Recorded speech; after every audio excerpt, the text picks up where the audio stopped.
Good afternoon and welcome to Fairwater High School's BBC News Report. Coming up in today's show, we look at today's top stories from the newspapers.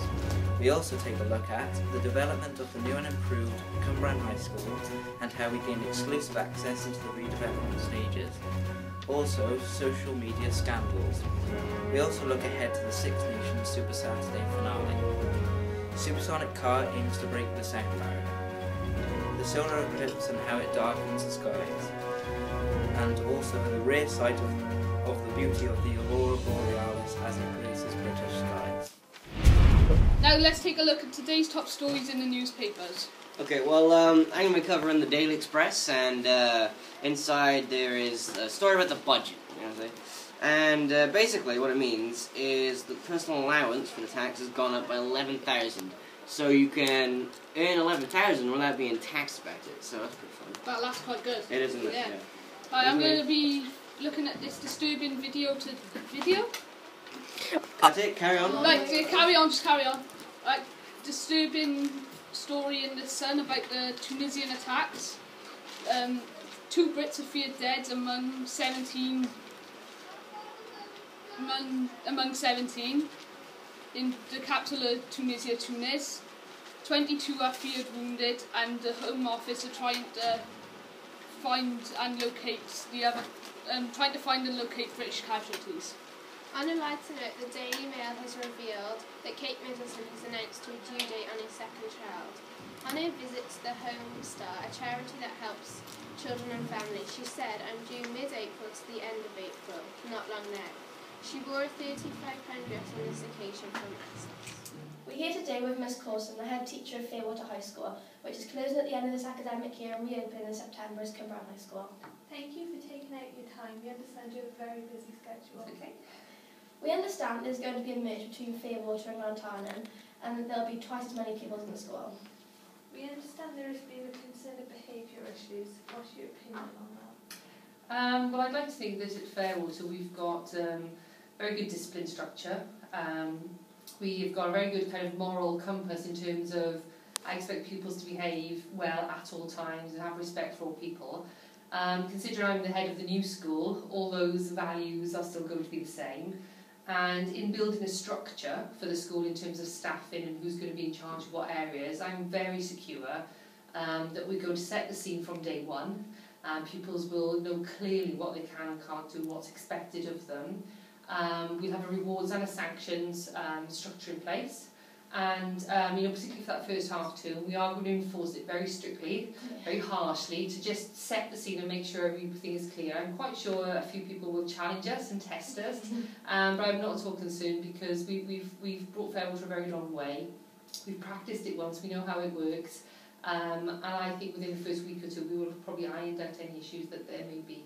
Okay, thank you for clearing that. Are you pleased with the teachers you and the interview panel have appointed to take part in the redevelopment of the school? We're lucky actually, it's not very often a head teacher gets to kind of have a big pool of very good people and be able to pick and choose basically the best people. It's very difficult because for some posts there were 2 members of staff and they were both very good, but we did have an interview process and we did have an agreed procedure. So I'm very happy that I've been able to pick, I think we have about 76 teaching staff. They're all of very good quality, they're all very experienced, we're going to be in a really good position. But it's not just the teaching staff because, for school, the support staff are just as important. Teaching assistants, admin staff, site managers, so we've put all those in place as well, so we've got a really strong team moving forward. You said you couldn't ask for anything better, so I'm really pleased with that. Yeah, we look forward to being part of the school. We're now going to go and take it up there in lower school. Thank you for your time. Okay, no problem. Yeah. The uniforms that have been selected for the Cumbrian High School next year, can you explain a bit about them, please? Yes, what we tried to do is we did try to consult with pupils through the student council and forum groups and with the interim governing body. We came up with basically quite a formal standard uniform, so shirt, tie, jumper, blazer, black skirt or black trousers. The whole point of the blazer really is to reflect the ethos and the culture of the school. We intend to be a very high-performing academic school, and we thought the blazer and the tie looked really smart and reflected that.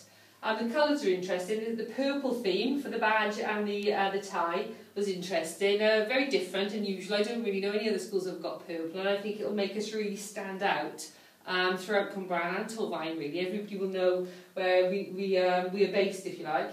And the peak, it's again, we've got the purple theme. There's a whole selection of different things you can have with a peak, but I think they look smart, particularly with the two-tone and the piping, and they'll be very comfortable, obviously, and practical to wear as well. Yeah, I'm looking forward to see everyone in them. We've got some images. We did manage to get some pupils to put some provisional ones on just for us to have a look, and they do look really smart. I can't wait for September, because when you get hundreds of pupils coming wearing them, it'll be absolutely fantastic. It'll be really good. Yeah, thank you. Thank you. Due to the merger of the schools to become Cwmbran High School, we have been granted exclusive access to see how the building is going. Come on, let's go and see. Could you explain what the structure will look like? Externally, the structure will remain exactly the same. We've got one or two additional doorways and windows that we have to let in, but essentially, as I say, the external fabric remains the same. We will, any additional works that we do, will use source like-minded materials. So, as I say, essentially that's right. Internally, the fabric of the building is completely changing, and the layout of the building is changing with additional partitions, walls, and just want to say one more. Would you be willing to allow the students to come? yes, this is the first visit that we've had at the moment, but going forward, once the demolition works is completely finished and we can provide a safe access routes through the building, then yeah, by all means we'll have any visits going in at any time. Okay. Well, thank you. I think you're taking that. Thank you very much, sir. Yeah, thanks for your participation. Thank you. Alright, nice one. Now for a deeper look into the social media scandal. X Factor New Zealand judges Natalia Kills and Willie Moon have both been fired from the show due to causing huge conflict after an appalling incident involving a contestant, Joe Irvine. The married couple are said to have bullied a contestant to the point where other stars have spoken out on Twitter about it. Ed Sheeran, Sam Smith and Ellie Goulding all shared their opinions about the video, which led to the two judges getting criticised on the internet for their actions. Earlier this week, the Northern Lights have created a fabulous show across the Northern Hemisphere, lighting up the night skies with fluorescent colours. It's rare to see the Northern Lights in the UK, so we have been very lucky. The Six Nations final weekend is fast approaching, with Italy vs Wales, Scotland vs Ireland, and the final game, England vs France. This is the Super Saturday for the Six Nations, where three teams still could win the championship: Ireland, England, and finally Wales. Wales versus Italy, the stats and figures. While playing Italy, Wales have won 86% of the time, drawn 5% and lost 10% of the time. Total points for 664, total points against 347, total tries for 68, total tries against 27, total conversions for 54, total conversions against 19, and total penalty goals 70. Wales have made two changes in their front row after their win against Ireland. Gethin Jenkins and Samson Lee are both injured, and Rob Evans and Aaron Jarvis start. Sam Warburton is still captain, and I can't wait to see Lee Halfpenny kicking over all those points. Come on, Wales! One of the most anticipated projects that Fairwater High School students are looking forward to is the Bloodhound Project. Here we are with the coordinator and director of the project for Fairwater High School, Mr. Coons. Yeah, so would you care to tell us what the Bloodhound is and what it's about, sir? Right, yes. What it is, it's part of the Schools Challenge Cymru Wales, and it's being run by the SSC Bloodhound Group. And the SSC Bloodhound Group are trying to break the land speed record. They're trying to go supersonic with a car, and the car they designed, they're trying to get it to travel at 1,000 miles an hour. And as part of the challenge, they put it out to the Schools Challenge Cymru Schools. They have a demo site and they have a live running site where you get to alter the aerodynamic package of the car. You get to do a test run through a supercomputer, and it'll enable you to experience what it's like and try and work on the package to get the car to run at its fastest speed. The winners of the project will get their name on the tail fin of the car that's actually run live in South Africa. You will also get a chance to go to Bristol to see the car being built. There will be a presentation evening and other prizes awarded in Swansea University at the time. Okay? Yeah. Anyway, well, thank you for your time, and I hope we'll get the thing ready and set up. On Friday the 20th of March, 9:30 in the morning, a solar eclipse is to be expected. This is where the sun is obscured by the moon.